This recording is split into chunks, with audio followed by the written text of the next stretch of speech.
Please subscribe the channel and don't forget to click the bell icon. Welcome to Scientia. आज हम kingdom Animalia का sub kingdom Parazoa discuss करेंगे। Parazoa में पाए जाने वाले तमाम लिविंग ऑर्गेनिजम्स मल्टी सेल्यूलर हैं, मींस उनके अंदर बहुत सारे सेल्स मौजूद हैं।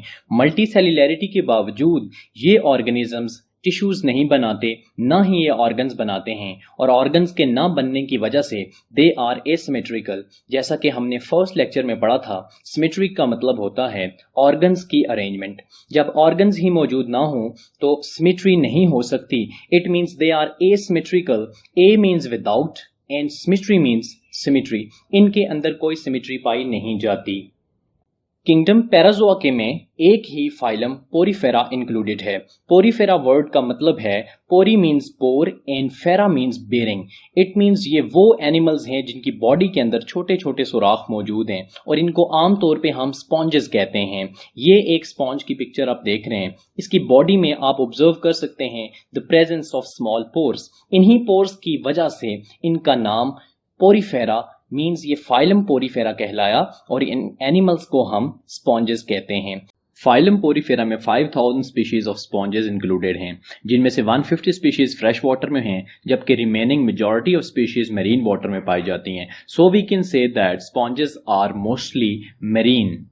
जनरल कैरेक्टर्स ऑफ स्पॉन्जेस हम अभी डिस्कस किया कि सिमेट्री इनके अंदर मौजूद नहीं है। They are asymmetrical because they do not have tissues, they do not have organs. और सिमेट्री कहते ही ऑर्गन की अरेंजमेंट को हैं। जब ऑर्गन्स मौजूद नहीं होंगे तो सिमेट्री का कॉन्सेप्ट नहीं होता। अगर इनमें हम मोबिलिटी देखें तो अडल्ट्स जितने भी हैं स्पॉन्जेस, दे आर सेसाइल और सेडेंट्री। ये अपनी जगह से मूव करके किसी दूसरी जगह नहीं जा सकते। आप यहाँ पे वीनस फ्लावर बास्केट इस एक स्पॉन्ज को देख रहे हैं। आप देख सकते हैं कि ये सरफेस के साथ बिल्कुल अटैच्ड है। तो ऐसे एनिमल्स जो मूव ना कर सकें और सरफेस के साथ अटैच्ड रहें, उनको सेसाइल या सेडेंट्री कहते हैं। इनको स्टेशनरी भी कहा जा सकता है। लेकिन यही स्पॉन्जेस अपनी लार्वल स्टेजेस के अंदर फ्रीली स्विम कर सकते हैं और एक जगह से दूसरी जगह जा सकते हैं। हम जब इनका बॉडी साइज देखते हैं तो हम कहते हैं कि स्पॉन्जेस आर मैक्रोस्कोपिक। मैक्रोस्कोपिक किसी भी ऐसे ऑर्गेनिज्म को कहा जा सकता है जो आपकी नेकेड आईज के लिए विजिबल हो और उसको देखने के लिए आपको किसी किस्म के ऑप्टिकल इक्विपमेंट या किसी माइक्रोस्कोप की जरूरत ना हो। इनका साइज फ्यू मिलीमीटर से लेकर मोर देन अ मीटर हो सकता है और इसकी एग्जांपल है स्कॉलीमेस्ट्रा जोबिनाई। ये एक पिक्चर के अंदर आपको स्पॉन्ज नजर आ रहा है। ये बैरल लाइक स्पॉन्जेस होते हैं और ये अंटार्कटिका में पाए जाते हैं। अगर आप इस स्विमर के साथ इसको कंपेयर करें तो आप इमेजिन कर सकते हैं कि इनका साइज कितना बड़ा होता है। बॉडी ऑफ स्पॉन्ज में अगर आप देखें तो ये फिगर में आप देख रहे हैं कि हमने एक स्पॉन्ज जो कि साइकन, जिसे हम मेरीन स्पॉन्ज कहते हैं और ये एक टिपिकल मेरीन स्पॉन्ज है, इसका आपने सेक्शन काटा और सेक्शन काट के आप ऑब्जर्व कर सकते हैं कि इसके सेंटर में आपको एक सिंगल कैविटी नजर आ रही है। स्पॉन्ज के बॉडी के दरमियान पाई जाने वाली इस कैविटी को स्पॉन्जोसील कहा जाता है। So spongocoel is the central cavity of the sponge. और अगर आप देखें, it is lined by flagellated cells. यहां लाइंड बाय का मतलब है कि इस कैविटी को अंदर से फ्लैजिलेटेड सेल्स कवर कर रहे हैं। ये सेल्स इसको कवर कर रहे हैं जिनके साथ फ्लैजिला मौजूद है। स्पॉन्जोसील सिंपल भी हो सकती है और स्पॉन्जोसील छोटे छोटे चैम्बर्स के अंदर डिवाइडेड हो सकती है। यहां पे आप ऑब्जर्व कर सकते हैं कि ये स्पॉन्जोसील आपको छोटे छोटे चैम्बर्स के अंदर डिवाइडेड फॉर्म में नजर आ रही है। इनकी बॉडी के ऊपर बहुत सारे छोटे छोटे पोर्स हैं, जैसे कि हमने स्टार्ट में डिस्कस किया कि इन्हीं की वजह से इनको पोरीफेरा फाइलम कहा जाता है। और इनके अंदर दो तरह के पोर्स हैं मेनली। एक पोर्स कहलाते हैं ostia. Ostia is plural and ostium is singular. Ostia इनकी बॉडी के ऊपर वो छोटे छोटे पोर्स हैं जहां से पानी इनकी बॉडी के अंदर आता है और ये पोर बहुत ज्यादा हैं, न्यूमरस। जबकि ऑस्कुलम वो पोर है कि जिससे पानी इनकी बॉडी से बाहर जाता है। यहां आप ऑस्कुलम देख सकते हैं और ये सिंगल ओपनिंग होती है। अगर हम ऑस्टिया और ऑस्कुलम को कंपेयर करें तो हम कह सकते हैं कि ostia are many, osculum is single. Ostia से पानी इनकी बॉडी के अंदर आता है और ऑस्कुलम से पानी इनकी बॉडी को एग्जिट करता है। Considering the body wall of the sponges, अगर आप इस स्पॉन्ज की बॉडी वॉल को कट करें, मींस इनकी बॉडी की कवरिंग को, वो कवरिंग जो स्पॉन्जोसील को चारों तरफ से कवर कर रही है, इसको अगर आप कट करके देखें तो आपको इनकी बॉडी के अंदर 3 लेयर्स नजर आएंगी। The outer layer is termed as pinacoderm.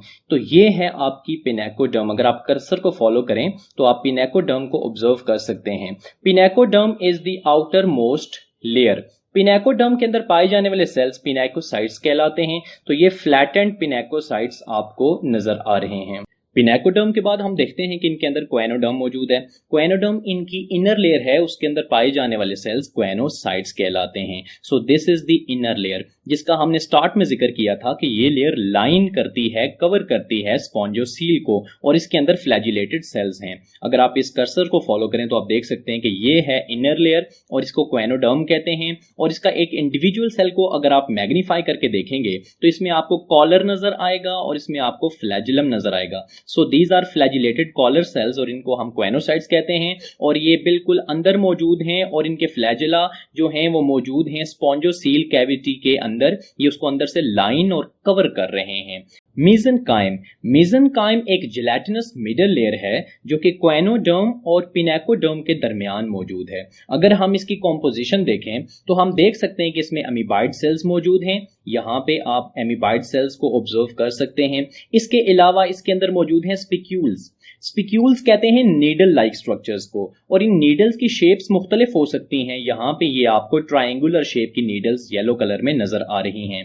ये नीडल स्पिक्यूल्स कहलाती हैं। ये कैल्केरियस मींस कैल्शियम की बनी हुई हो सकती हैं। ये सिलिशियस मींस ये सिलिका की बनी हुई भी हो सकती हैं। इसके अलावा हमारे पास पॉसिबिलिटी है कि स्पिक्यूल्स यहाँ पे इनकी जगह हमारे पास स्पॉन्जिन फाइबर्स भी हो सकती हैं। स्पॉन्जिन का मतलब है स्पॉन्जिन प्रोटीन से बनी हुई, और फाइबर का मतलब होता है थ्रेड लाइक स्ट्रक्चर्स। और ये स्पॉन्जिन फाइबर्स पाई जाती हैं एक स्पेसिफिक स्पॉन्ज में जिसको कहते हैं बॉथ स्पॉन्ज। और अब हम ये देखते हैं कि इनके अंदर कोई स्पेसिफिक स्केलेटन मौजूद नहीं है, बल्कि इनकी जो स्पिक्यूल्स और स्पॉन्जिन फाइबर्स हैं जो मेसेनकाइम के अंदर मौजूद हैं, यही इनको स्ट्रक्चरल सपोर्ट देती हैं और इनकी बॉडी को सपोर्ट करती हैं। It means skeleton of sponge consist of spicules और स्पॉन्जिन फाइबर्स जो इनकी बॉडी की मेसेनकाइम लेयर के अंदर मौजूद हैं। स्पिक्यूल्स आमतौर पे हमें ऑस्टियम के गिर्द कवर करती हुई और ऑस्कुलम को कवर करती हुई भी नजर आती हैं, जहां ये इन दोनों पोर्स को स्टेबलाइज करती हैं।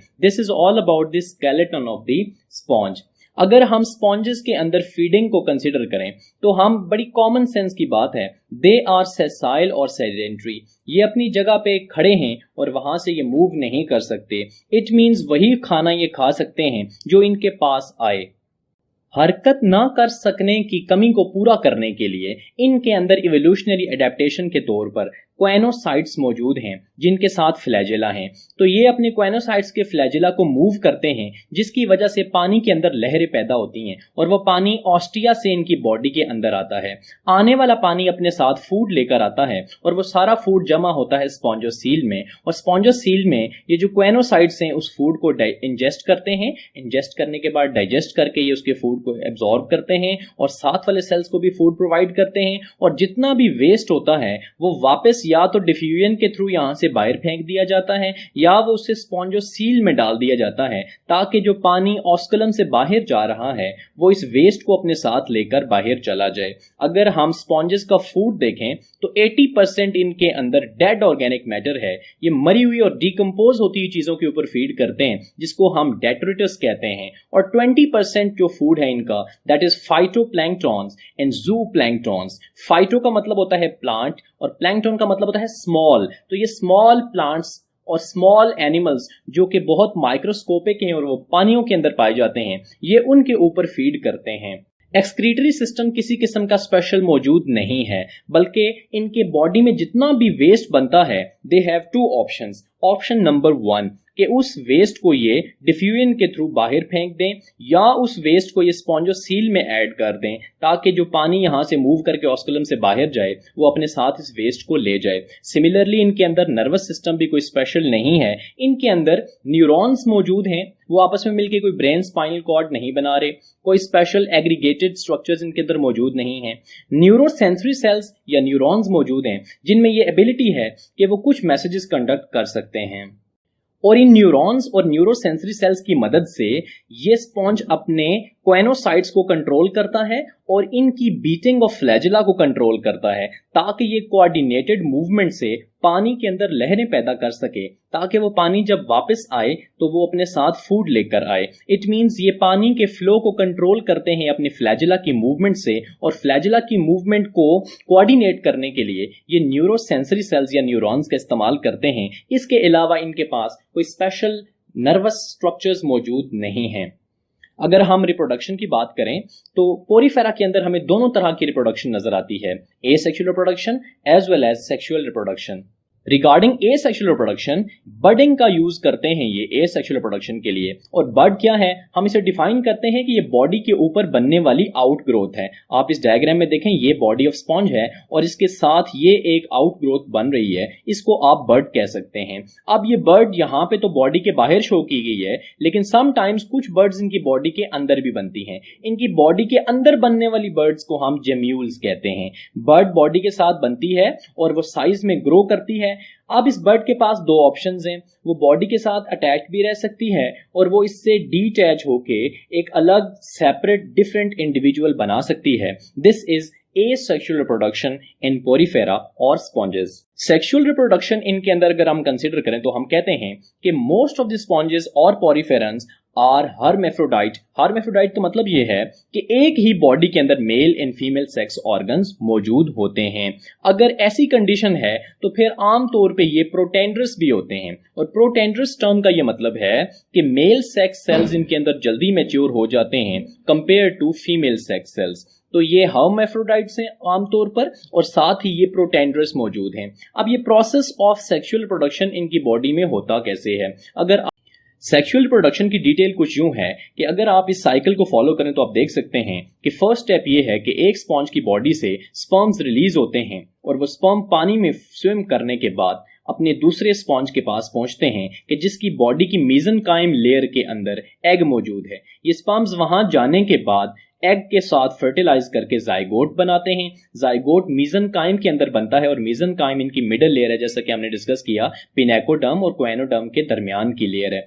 और फिर ये जाइगोट डिवाइड करता है और डिवाइड करने के बाद ये ब्लास्टूला बनाता है और ब्लास्टूला डेवलप होता है इनटू लार्वा। और लार्वा मेसेनकाइम में बनता है और बनने के बाद लार्वा वहां से बाहर निकलता है और मूव करता है बॉडी से बाहर, क्योंकि हमने कहा था कि लार्वा इनका मूव कर सकता है। और इनका लार्वा वहां से मूव करता हुआ कहीं दूर जाके किसी सरफेस के साथ अटैच होकर सेटल हो जाता है और वहां पे वो ग्रो करके एक कंप्लीट अडल्ट बनाता है।